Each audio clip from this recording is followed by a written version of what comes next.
Right. So where we last left off, at the hazmat suit guy was shining his flamethrower at me and my cohorts. We all huddled up against the wall, bracing for the impact of what could become of this flamethrower. When Edith came in running with the boiling hot kettle, she poured the contents of the kettle onto Rabe and his cohorts as well. The hazmat suit guy giving us a little bit of time to escape. You stupid hold hag! Look at what you did to my head! Rabe yelled as he began rubbing his bald head, which was filled with blisters. We got outside of the DVD store and a brief argument with Edith. We agreed to go on without her. She could defend herself as she knows a lot of kung fu and have been taught some none other than Jackie Chan himself. We left and saw Rabe angrily grab Edith by the neck and proceeded to strangle her to death. I laughed as I'm a sadistic guy. Maybe I'm just a little villain of the story? He also snapped Edith in half like a Twix chocolate bar.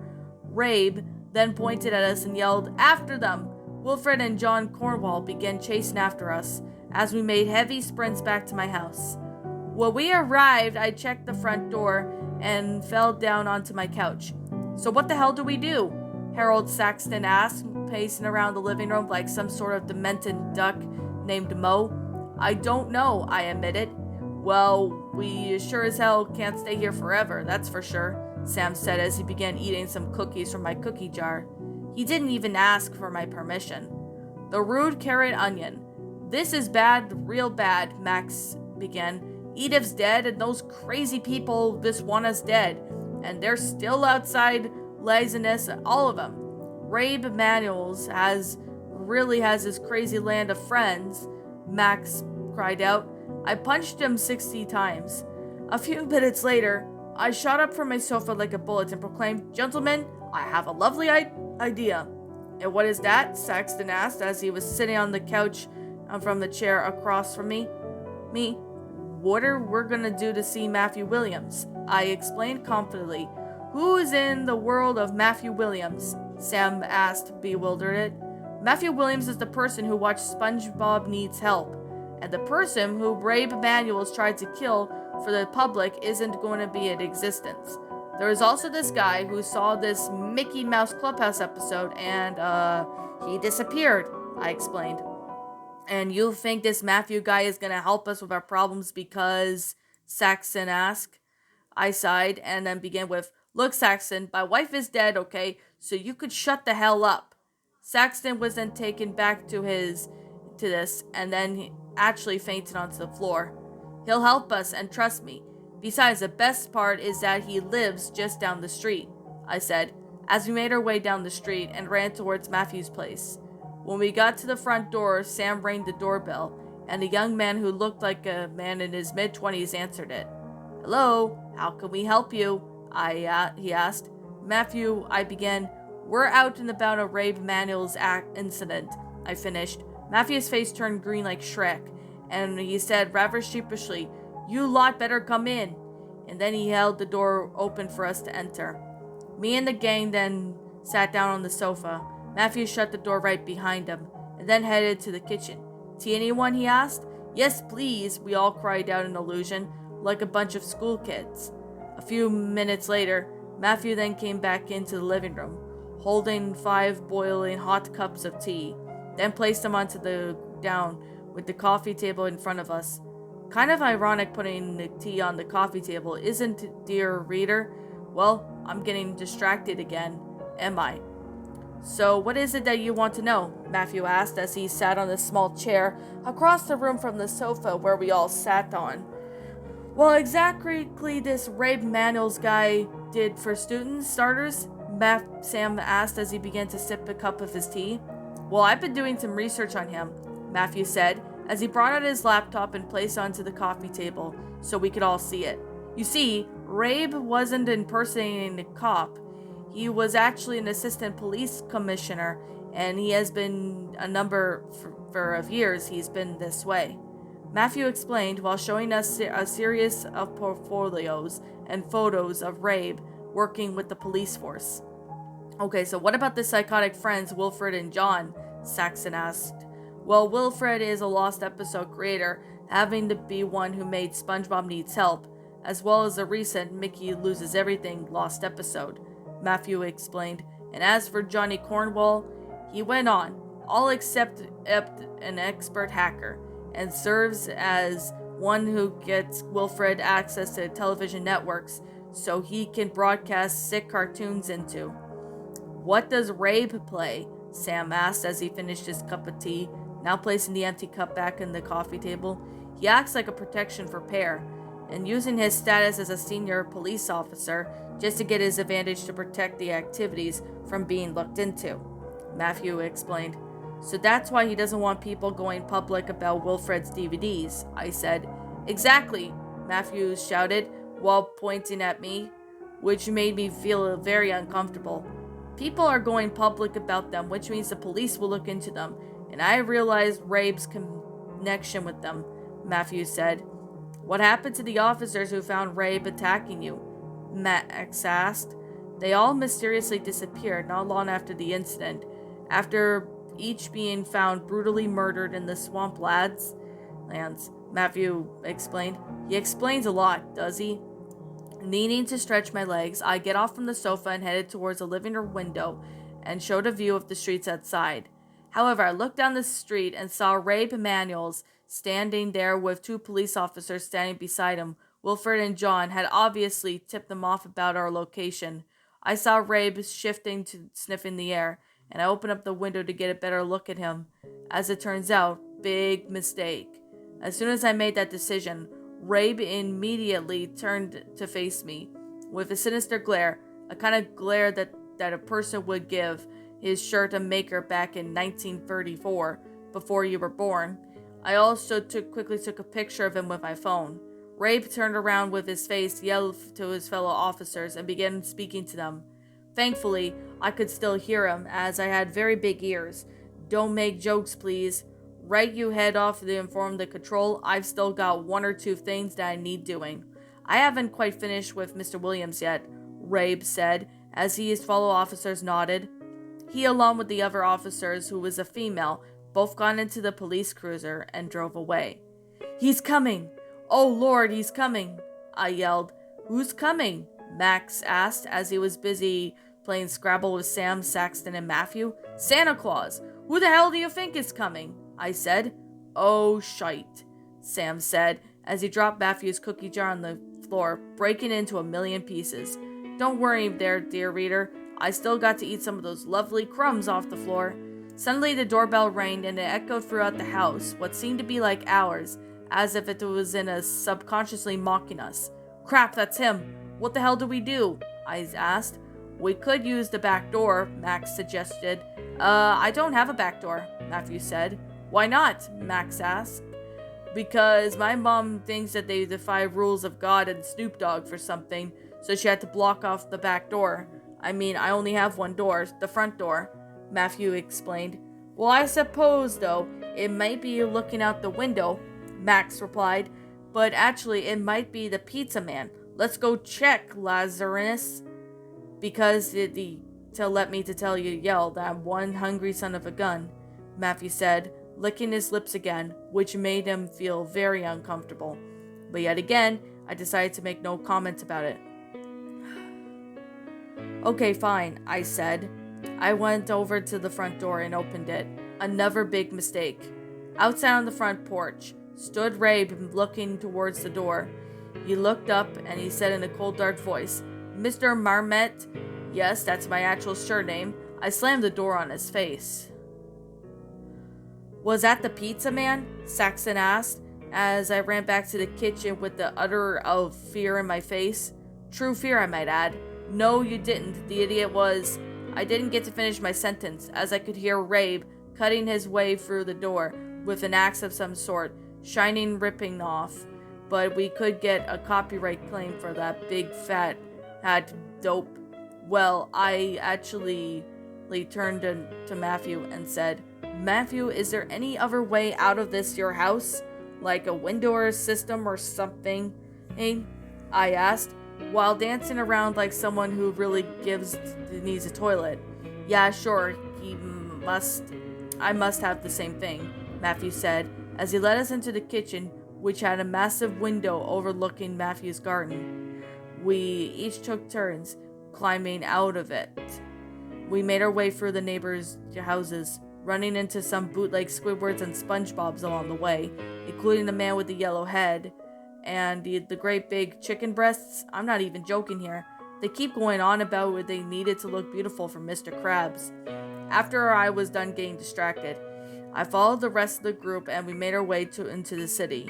However, I looked back and saw SpongeBob and Squidward, imposters, taking off their heads revealed to be just as Winifred and John stepped out of their costumes so they can give us this time, with Rabe accompanying them. We made our way towards the police station. Honestly, I had no idea of our intentions at this point. I was tired, and we reached the police station Commissioner Asquith's office and barged in. Asquith, there's Rabe murder. Chicken breasts. We all struggled to get the words out. Asquith held his hands up, telling us to shut up. Just calm down, all of you, Asquith said, as we all did what we were told. Now take a seat and tell me what is the issue with Rabe, Asquith said, as he sat down on his desk. 10 minutes later, we just got done telling our story. Asquith got up from his chair and pressed a button on his intercom, telling his secretary to bring Rabe to see them. And do the police commissioners even have secretaries? I honestly don't care, to be perfect, to be honest. And I'm sure as hell don't either, dear reader. The secretary then came into the office and told Asquith and Rabe and some of his friends that they were here for him.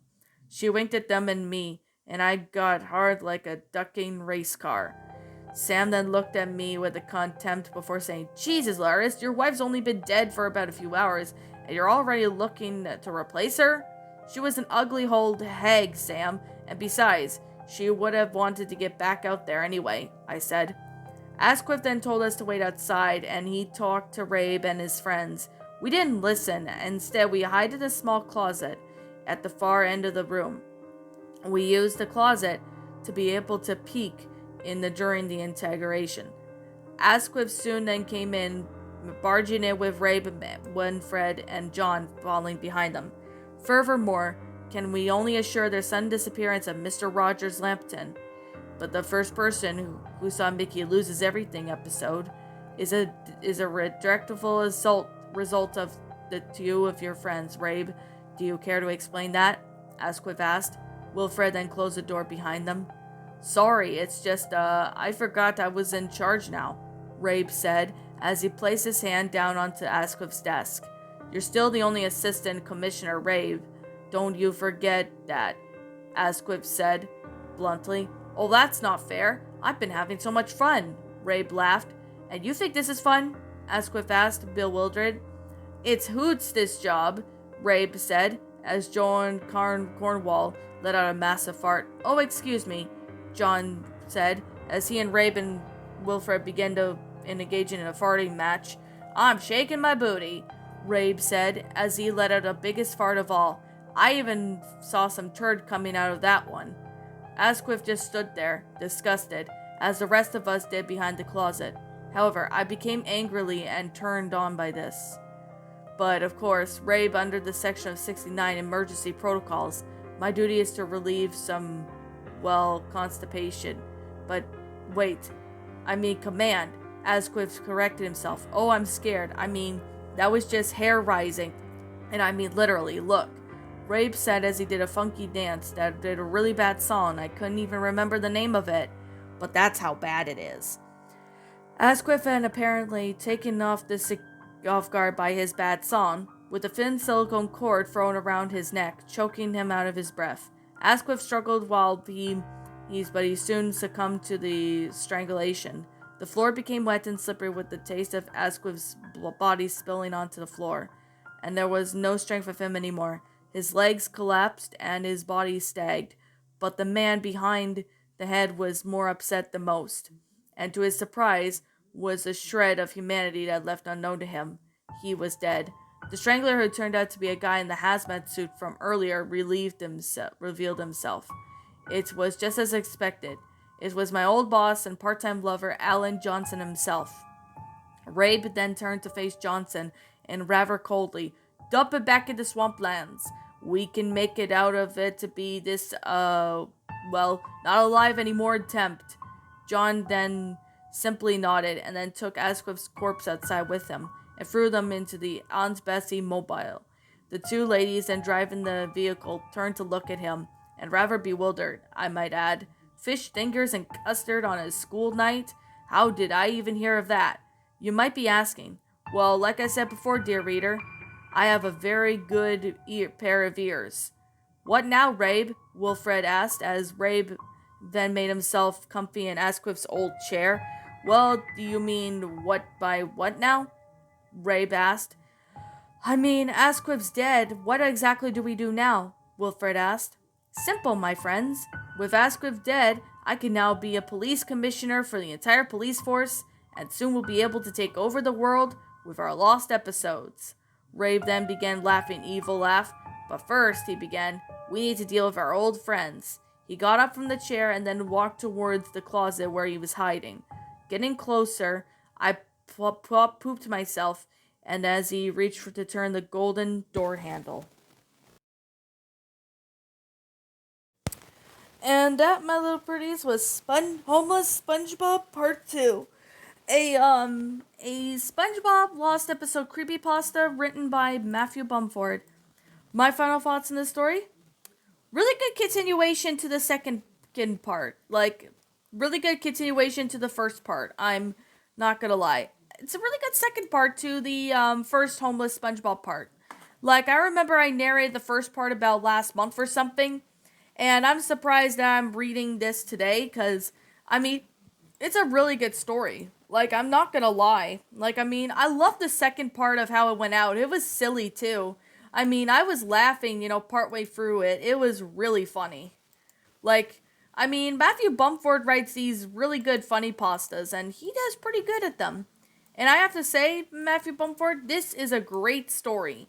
I'm not gonna lie right now, this is a great story so far, and I do plan to, well, read the next part, hopefully.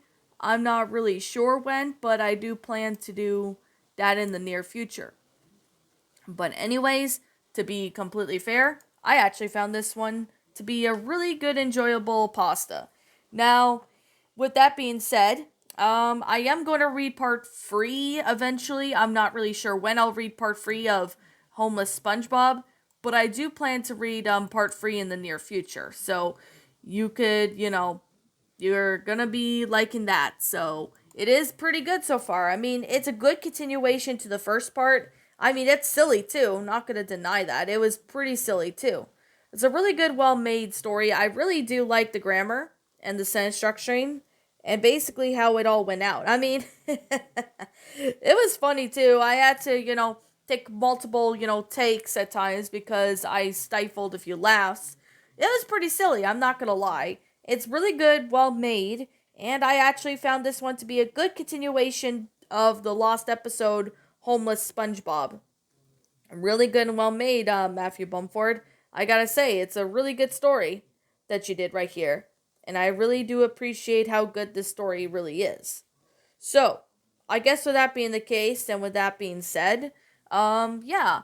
This is not really a long review because, most of Matthew Bumford's stories are really good. So, yeah. Like I'm gonna say, this is just simply my own personal opinion. If you happen to disagree with me, that's fine too. We're all entitled to our own opinions in regards to these creepypastas, and this is simply my own personal thoughts. Or funny pastas, whatever you prefer to call this one. My final rating of this story is a 10 out of 10. It's a really great funny pasta, really beautifully well made, good continuation to Homeless SpongeBob. It was funny too. I really do like how everything went out. It's flat out funny. I honestly really found this story to be, amazing, enjoyable, and it's definitely well made in detail. I really have to say, it's a pretty good story. So anyways, with that being the case and with that being said, what did you guys think about this funny pasta? Did you all enjoy it? Did you all not? Also, what we have done personally to help make this story a lot better? Feel free to leave me know what your thoughts are down in the comments below.